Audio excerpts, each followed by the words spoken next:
Hi folks, it's Evo here from Thundermist Lure Company, and welcome to today's episode of Thundermist Fishing Tips. We are out here on Lake Ontario, and what I'm doing today, folks, believe it or not, normally I'm trolling in the spring for lake trout, but this time I'm trolling in the winter. So we've got the American Smelt crankbait on there, and I'm running just with a single snap. I've got a Thundermist snap on there to the American Smelt, and it's going to dive 16 to 20 feet. And we're going to work between 18 and 25 feet of water and just troll along the mouth of Lake Ontario here looking for some lake trout. Can't believe I'm trolling in the winter, but hey, why not? We'll see if we can get into a fish or two. So stay tuned, folks. That was a nice hit, folks. All I felt was weight on the end of the line. My rod just went whoosh, just like that. Now when I say these American Smelt crankbaits dive 16 to 20 feet, if you've got thinner diameter line, it'll dive to 20 feet. If you have thicker diameter line, it'll dive to 16. Oh, it's a nice lake trout.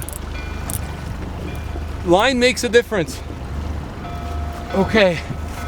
Oh boy, he's making another run.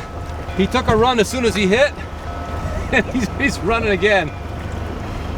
And notice the bend in this rod. This is what you call a slow action rod, where the bend is from here all the way to the tip. And that's what you want when you're trolling, is a slow action rod, because it takes up a lot of the line. When you go to set the hook, it gives a fish a chance to take your bait, and you don't pull it away from them right away. It's absolutely perfect. Whereas a fast tip rod, you got more of a direct hook set, and you might pull the lure away from the fish. Oh boy.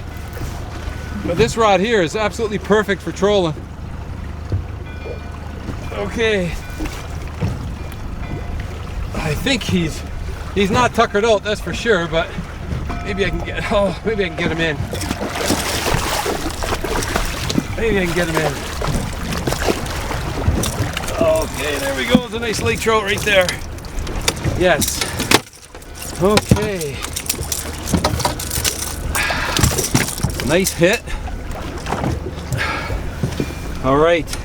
I'm going to use the pliers. They got teeth, and when there's a lot of treble hooks around, it's a good idea to use a pair of pliers to get the hook out. There we go. Let's see if we can. There we go. Looks like he's bruised a bit from who knows what, but that's a nice lake trout right there. Gorgeous fish. Let's get him right back in the water. Beautiful, beautiful fish. Okay. He came out of 23 feet. All right, I'm going to put it back in the gear. We're going to get this American Smelt crankbait back out there again, because this is bonus fishing in the winter. Trolling in the winter for me is a pure bonus. Okay, and we're going to cover lots of ground today. That's what we're going to do. We're going to cover lots of ground, go back and forth at the mouth here in Lake Ontario, and have some fun with these lake trout. Now we got some trouble, folks. I said to the cameraman, why don't you grab that silver purple American Smelt and put it on? He puts it on, drops it down. I said fish on. He said fish on. So his rod is in the back of the boat. I don't know if he's still got his on or not, but we're gonna see. I've got mine on. That was a good solid hit. Okay, see if I can get him in.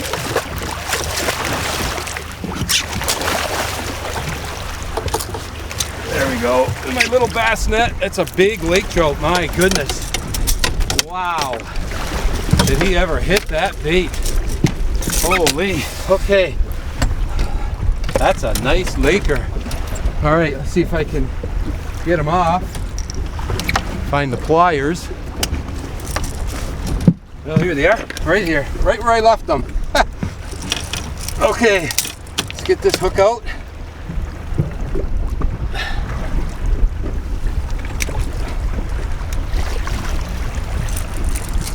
Okay, there's one. He actually has two of them. There's the other. There's a solid laker right there, folks. That's a big lake trout. Nice sized lake trout right there. Okay, let's get him back in. And let's see if the cameraman still got his on that rod. And the verdict is no. I don't think so. Oh, I think he does.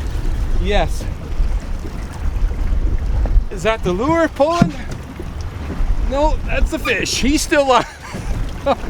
So we do a double-handed here. A double header, single-handed. I'll tell you, now look at his rod. It's a little different. This is called a medium tip, and you can see where the rod is bending more or less here with this fish on, as opposed to mine was bending right at the base. Okay, so I just got to be careful with this now. Braided line on here. And I'll tell you what I was doing. I actually triggered that fish to hit. As we were trolling, I had my rod tip down and I was jerking it 2 or 3 times and then pause. Jerking 2 or 3 times and pause, and wham, he hit. Okay, oh yeah. Oh, we're lucky to land this one because he was just sitting there while I was landing my other fish. Talk about a double header. I think we're gonna have a day out here today, folks. Grab the net. Okay, I know it's my little bass net. I do actually own a bigger net, but I love this little bass net. It's seen a lot of fish.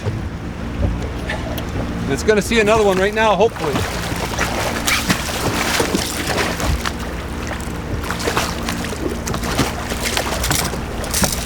Oh, and he just came off. Look at that. Talk about a catch and release. Wow, that's a big lake trout. Okay, that is one big laker right there. And look at that. Lure came off. Oh, that's a big lake trout. That's a chunk. There's a chunk right there, folks. Oh, there's a nice lake trout. Oh my goodness. Trolling in December. Let's get him back in. You know, I can't wait to get out there and go some ice fishing. But trolling in December, catching fish like this, we just got started. Unbelievable. Folks, if you get an opportunity, try trolling, give it a try. The advantage with trolling, you cover a lot of water, you're always in the strike zone. It's a great way to hook into some fish, and that's exactly what we're doing today. I want to thank you so much for tuning in to today's episode of Thundermist Fishing Tips. And as always, until next time, good luck and good fishing. They're coming up quick. Oh, there's another nice smallie right there. I didn't even get a chance to put my gloves on.